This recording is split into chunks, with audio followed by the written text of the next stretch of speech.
Venezuela se abre al futuro. Bienvenidos a Venezuela se abre al futuro y hoy vamos a estar dando una mirada al sector comercio en Venezuela y para eso estamos en las instalaciones de Consecomercio y tenemos el inmenso honor de recibir a su presidenta, Tiziana Polecel. Bienvenida. Gracias, bienvenidos a ustedes también. Vamos a comenzar, Tiziana, dando o reconociendo que vienen desarrollando una tarea muy interesante, recorriendo el país, yendo hacia el interior del país. ¿Qué has logrado palpar en ese recorrido hacia el interior del país? Bueno, desde que asumí la presidencia de la institución, efectivamente hemos destinado una parte importante del tiempo en recorrer. Hemos estado en el estado Apure, hemos estado en el estado Bolívar, en el estado Trujillo y en el estado Zulia hasta ahora. Esperamos, por supuesto, darle cobertura a todo el territorio. Como hemos venido señalando, una cosa es escuchar los problemas de la voz de los presidentes de cámaras regionales y otra cosa muy distinta es evidenciar la situación que vive cada una de las regiones. Hemos señalado siempre que tenemos nosotros, los que estamos en Caracas, la tendencia a pensar que Venezuela es Caracas y eso no es así. Cada estado tiene su propia característica, su propia dinámica y también sus propios problemas. Y uno de los objetivos justamente de esas visitas es conversar con justamente los empresarios, los comerciantes, prestadores de servicios que hacen vida en cada una de las cámaras afiliadas a Consecomercio. ¿Cómo ves tú esa mirada del nuevo comerciante? Bueno, es una dinámica muy interesante que además de alguna manera la resaltó la pandemia como tal, porque mucha gente tuvo que apelar a la creatividad justamente buscando la subsistencia y eso dio lugar, especialmente en los últimos meses, a muchos nuevos empresarios, jóvenes empresarios con nuevas ideas y nuevos enfoques de negocio. Evidentemente nosotros dentro de Consecomercio tenemos que hacer un gran esfuerzo para evitar la mortalidad de esas nuevas empresas. Estadísticamente en el mundo la mortalidad es alta en los nuevos emprendimientos y creo que el gran reto que representa para Consecomercio y para Venezuela en general es reducir, que por lo menos podamos ser un indicador en el mundo de que hemos reducido ese tiempo y que hemos podido permitirle a esos nuevos empresarios que puedan crecer. O sea, el reto de Consecomercio es permitirles, darles la oportunidad de luchar a través de todo lo que señalamos en políticas públicas para que esos nuevos emprendedores puedan crecer. No solamente puedan crecer en Venezuela, sino además puedan exportar sus productos y servicios, que creo que es el objetivo que debemos siempre tener en la mira, en alto. Pudiésemos decir entonces que actualmente conviven dos tipos de empresarios. Un nuevo empresario que quizás es muy audaz, muy atrevido, muy ágil, pero también está el empresario de tradición y que ambos aprenden uno del otro, ¿no? Sí. Aprenden uno del otro, pero tienen problemas de tipo diferente. Evidentemente, cuando tú tienes que apoyarte en la tradición, cuando tienes que apoyarte en la historia, cuando, por ejemplo, tienes 3, 4 generaciones, digamos, atrás que respaldan el nombre de un negocio, tienes un peso mayor, vamos a decirlo así, tienes una responsabilidad adicional. Por supuesto, has aprendido, has recorrido un camino que el nuevo quizás no lo ha recorrido y ahí está la clave de la importancia de los gremios empresariales. Cuando tú haces vida en una cámara de comercio, cuando tú haces vida en una institución como la nuestra, ahí es que ocurre ese momento en el que todos se sientan en la misma mesa. Generalmente son pares, son iguales, porque en una junta directiva de una cámara todos tienen exactamente el mismo peso, pero justamente puede uno encontrarse, uno que está comenzando, uno que tiene 30, 40 años e incluso empresas que tienen más de 100. Y esa es una de las grandes ventajas de hacer vida en los gremios, que tienes ese contacto. El que tiene muchos años escucha al joven y viceversa. Entonces ahí se comparte conocimiento. Creo que esa es una de las grandes virtudes que tiene el movimiento empresarial. sin duda alguna has dado en la clave, porque el compartir conocimiento está directamente relacionado con la formación. Y yo creo que hoy en día la formación en el empresariado y en el comerciante son vitales para entender todos estos momentos de incertidumbre que podemos tener como comerciantes y cómo enfrentarlos, ¿no? Ahora, del lado de Conce Comercio, ¿qué se está haciendo para apoyar estos nuevos emprendimientos? Más que la palabra apoyar, quizás a mí lo que me gustaría enfatizar es que el rol de los gremios es de alguna manera colocar el reflector donde hay problemas. Nuestro rol, uno de los tantos responsabilidades que tenemos, es señalar justamente a quienes tienen la responsabilidad de gobernar, a quienes tienen la responsabilidad de legislar, cuáles son aquellas cosas que eventualmente le impiden a un negocio crecer, le impiden a un negocio diversificarse. Nosotros tenemos que consolidar esas inquietudes, saber exactamente qué les está impidiendo ese crecimiento y hacer los señalamientos a quien tengamos que hacerlo, bien sea el Poder Ejecutivo, el Poder Legislativo. O sea, nuestro trabajo de alguna manera es detectar cuáles son esos problemas y apoyar y de alguna forma, por supuesto, sugerir recomendaciones a los entes de gobierno, al Poder Legislativo, para que justamente se dinamice el sector como tal. Ese es uno de los roles. Luciana, he visto que hay un intento por promover el proceso de digitalización. Ustedes han llamado la atención sobre la posibilidad de ir a un proceso de facturación digital, la firma digital. ¿Cómo ves tú eso en Venezuela? Todas esas medidas, de alguna forma, hacen parte de un cambio de mentalidad, de ir hacia una economía digital. Una economía digital no es solamente llamar a una moneda digital. Una economía digital pasa por muchos procesos en donde lo primero, el primero y más importante quizás sea un cambio de mentalidad de cada uno de nosotros, ¿verdad? Para ir avanzando hacia lo que es la digitalización de todos los procesos. Que justamente lo automatizado te permita, te ayude a conocer más el consumidor. Esa es la clave. Nosotros tenemos que usar la tecnología, es para acercarnos más a la persona, para saber qué es lo que la persona quiere, para saber cómo quiere consumir los productos, cuándo los quiere consumir, qué quiere consumir. Entonces, la tecnología tiene que estar encaminada es a la satisfacción de esas necesidades del consumidor. Y una economía digital, entonces, pasa por cambiar la mentalidad, no solo en la factura, convertir la factura digital en un hecho.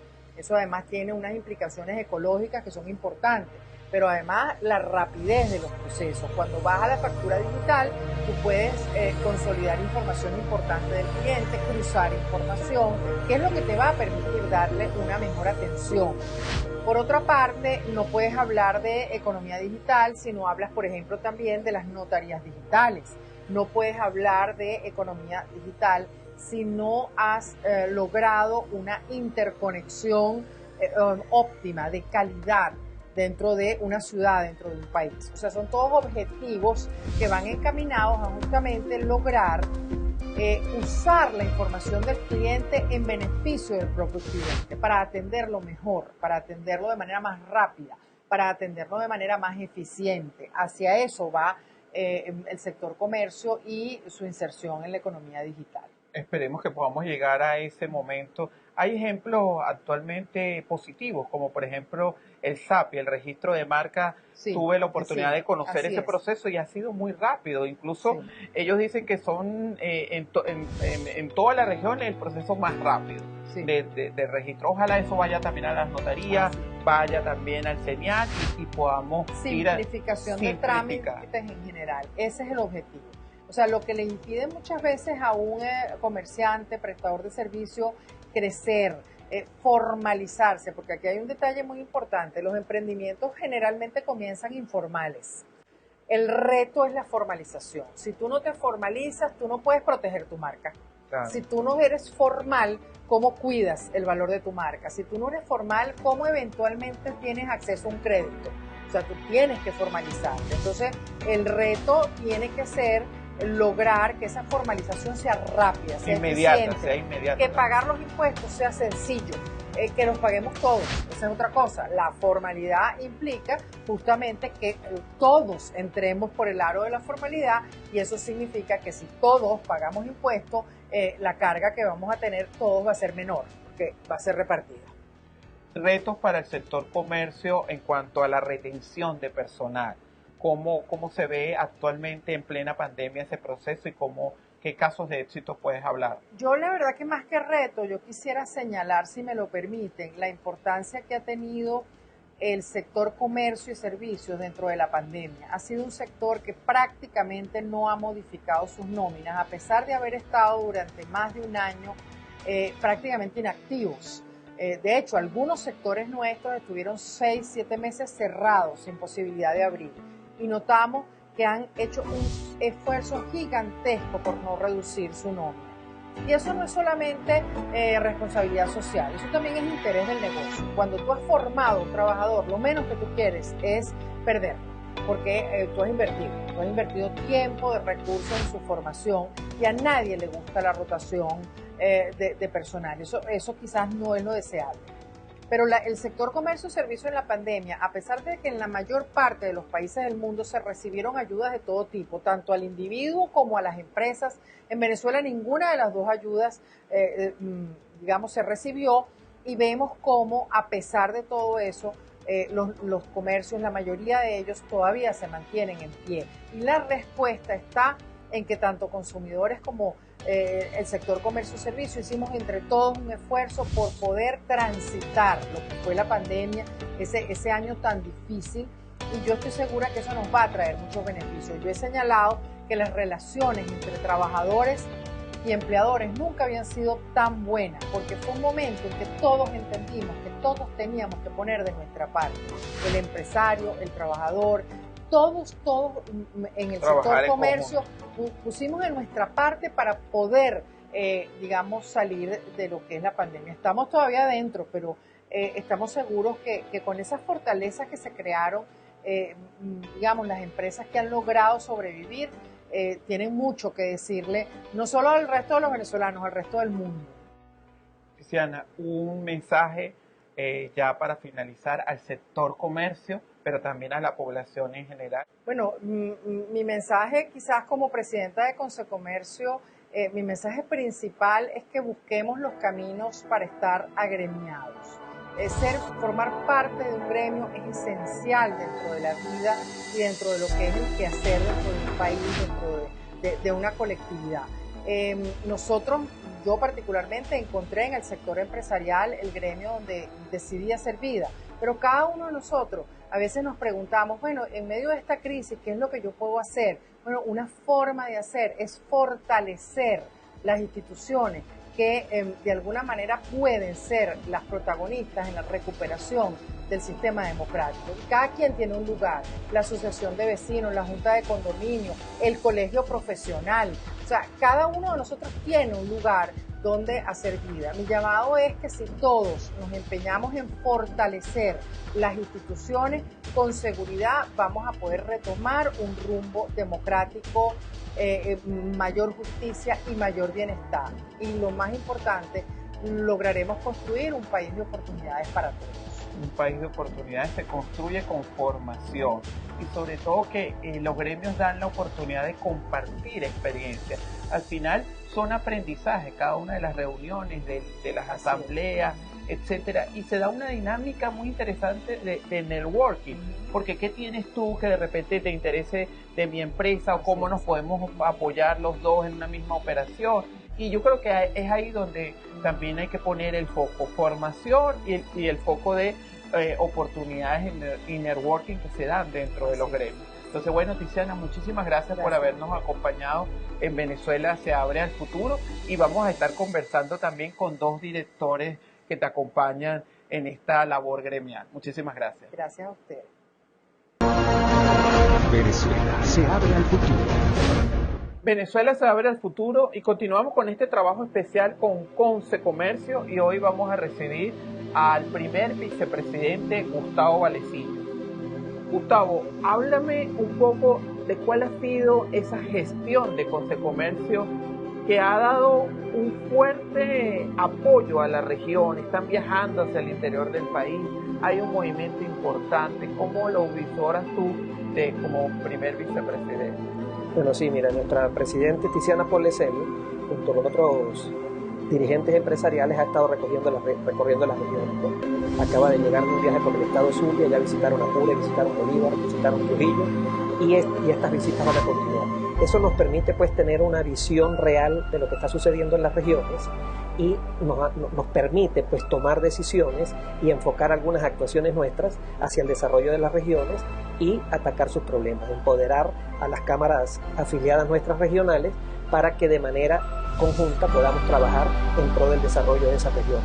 Nuestras decisiones pues deben ir alineadas con las necesidades de nuestros afiliados, y nuestros afiliados en este caso son las cámaras regionales. Un mensaje desde el lado de Consecomercio para las regiones, ¿cuál sería? Bueno, tenemos que perseverar. Yo siempre he dicho que es más caro un negocio cerrado que un negocio abierto. Tenemos que inventar, tenemos que en lo posible adaptarnos a las nuevas tecnologías que nos pueden dar una pequeña oportunidad de crecimiento, porque si no nos adaptamos a nuevas tecnologías no vamos a competir incluso con competidores inesperados pues, que están surgiendo a través de la tecnología. Entonces tenemos que tratar de insertarnos un poco en la tecnología y de perseverar y ser consecuentes con nuestros negocios y tener pues la voluntad y el ánimo de que todo va a mejorar pues, de alguna manera. Actualmente en Venezuela algunos hablan de la coexistencia de dos generaciones, una generación joven, un nuevo empresario que está mucho más ágil, más atrevido, y otra generación más tradicionalista, con capacidad de respuestas un poco más menos ágiles. Realmente esa es la dinámica que estamos viendo. Sí, estamos coexistiendo y es necesaria la prudencia, la prudencia y el ir despacio, la experiencia, y también con el arrojo y el ímpetu de estos muchachos que quieren comerse el mundo. Dios lo permita, pues que puedan y que podamos todos seguir coexistiendo y que podamos todos seguir adelante. Bueno, sigan en sintonía con nosotros porque vamos a entrevistar a otros de los directores de Consecomercio. Muchísimas gracias por habernos acompañado en el día de hoy. Gracias a ustedes, realmente muchas gracias. Venezuela se abre al futuro. Venezuela se abre al futuro, y en esta sección vamos a estar conversando con el tesorero de Consecomercio. ¿Qué se necesita para activar las inversiones para Venezuela? Porque fíjate que a pesar de todos los problemas que podemos tener como país desde el punto de vista económico, desde el punto de vista político, los especialistas hablan de que Venezuela sigue siendo un país donde por cada dólar que tú inviertas, el retorno de inversión es mucho mayor que en comparación con otros países de la región. Entonces, ¿qué se necesita para activar ese proceso de inversión? Bueno, yo creo que hace falta confianza, y para que haya confianza tienes que corregir una serie de distorsiones que tenemos en nuestra economía. Venezuela viene de ser un país durante 100 años, de ser un país rentista, de ser un país de tener un alto ingreso de origen petrolero, y con ese ingreso tú mantenías prácticamente una buena parte de los gastos del Estado. Ahorita estamos en una transición. Ese ingreso petrolero se redujo importantemente. Venezuela, la economía pasó a decrecer un 80%, 85%. Entonces, aquí se están reajustando muchas cosas. Para que Venezuela sea un sitio atractivo para las inversiones, volvemos a lo mismo. Tú necesitas estabilizar todo eso, pasar de ser un país rentista donde todos los ingresos se obtenían del petróleo, a que los ingresos se obtengan de los impuestos que van a pagar las empresas y los ciudadanos que estén trabajando. Eso es un cambio importante, lo estamos viviendo ahorita, eso está ocurriendo, pero lleva su tiempo, no es algo que se hace instantáneamente. Y para que haya esa confianza tenemos que de nuevo reducir la inflación, reducir el déficit fiscal. Si logramos crecimiento económico, la gente va a invertir en Venezuela. Pero venimos de 5, 6, creo que 8 años de decrecimiento económico. O sea, pero algunos hablan de que vamos a empezar a crecer. incluso organismos internacionales creo que lo ubicaban en un 6%, ¿no? Bueno, ¿qué es lo que pasa? ¿Por qué es posible que crezcamos? Bueno, porque hemos descendido tanto y estamos tan bajos en la producción, en el Producto Interno Bruto del país, que hemos como que tocado fondo. Y al tú quitar las restricciones de las pandemias y estabilizarse algunas cosas, los controles de precios y una cantidad de políticas que tenía el gobierno que no eran las más sanas para la economía, entonces el país está empezando como que a recuperarse y lo que está dejando es de crecer. Entonces empezamos a crecer, pero en el estado en que estamos nosotros, de un nivel económico tan bajo, de 40.000 millones de dólares al año, nosotros deberíamos estar creciendo al 10, 15, 20% para recuperar eso. O sea, yo creo que falta mucho por hacer. Esperemos que llegue, ¿no? Esperemos, gracias. Bueno, un mensaje para todos los que nos escuchan a través de Venezuela se abre el futuro. Yo estoy convencido que en Venezuela va a haber muchas oportunidades porque vamos a tener que ponernos a la par de cómo han avanzado los otros países. Entonces en Venezuela van a haber oportunidades. Necesitamos un acuerdo político importante entre todos los venezolanos. Yo creo que esa lucha entre el sector privado y el sector público, eso no nos lleva a ningún lado, en ningún lugar del mundo, eso lleva a ningún resultado positivo. Tenemos que conversar y resolver y ponernos de acuerdo y buscar un mejor futuro para todos. Esa parte es muy importante y después trabajar sobre esos factores que he mencionado. Si nosotros hacemos todo eso, Venezuela tiene unas oportunidades enormes. O sea, que avancemos en lo que todas las economías del mundo ahorita están avanzando, no quiere decir que nosotros no tengamos que resolver una cantidad de factores que ya están resueltos en otras economías y que nosotros no lo tenemos resuelto. Es una tarea por hacer. Claro, nosotros tenemos que reconstruir toda nuestra economía completa, desde la petrolera, desde la de servicio, desde el turismo, todo, una cantidad de cosas que tenemos que reconstruir en todo el espectro económico del país. Bueno, muchísimas gracias por habernos acompañado y a todos ustedes los invitamos a seguirnos en las redes sociales. Venezuela se abre al futuro. Gracias. Venezuela se abre al futuro.